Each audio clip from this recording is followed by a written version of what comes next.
Au 6e jour d'un procès où l'accusé n'est toujours pas dans le box, nous abordons l'assassinat de Patricia Pasquion à l'agence Pôle emploi de Valence et l'assassinat de Géraldine Caclin, tuée à son poste de DRH pour l'entreprise Faune Environnement en Ardèche.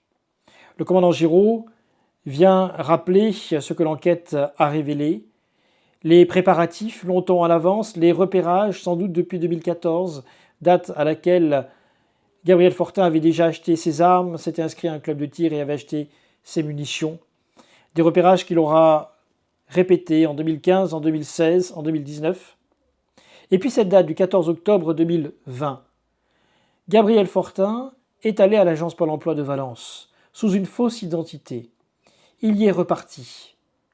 Était-ce déjà une tentative de passage à l'acte?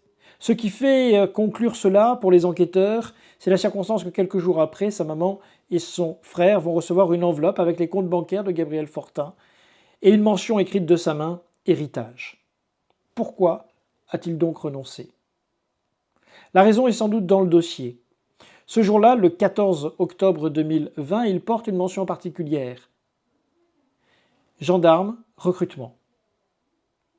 De mes recherches effectuées en préparant l'audience, je reprends la totalité du fil de la page Facebook de France Travail et je m'aperçois que le 14 octobre 2020, un stand de recrutement de la gendarmerie nationale se trouve à l'agence Pôle emploi de Victor Hugo.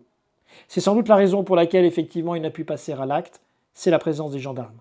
Nous avons donc là levé probablement l'un des mystères de cette affaire Gabriel Fortin. Ce matin, nous avions démarré l'audience avec l'émotion du témoignage de l'ancien compagnon d'Estelle Luce, rappelant ce qu'avait été leur brève vie de famille et le choc de sa disparition.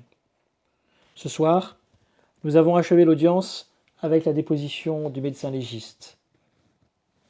Une déposition de médecin légiste, c'est scientifique, c'est médical, c'est sans nuance. Au terme de celle-ci, il conclut « Ni Patricia Pasquion, ni Géraldine Caclin n'avaient la moindre chance de survie à leurs blessures. »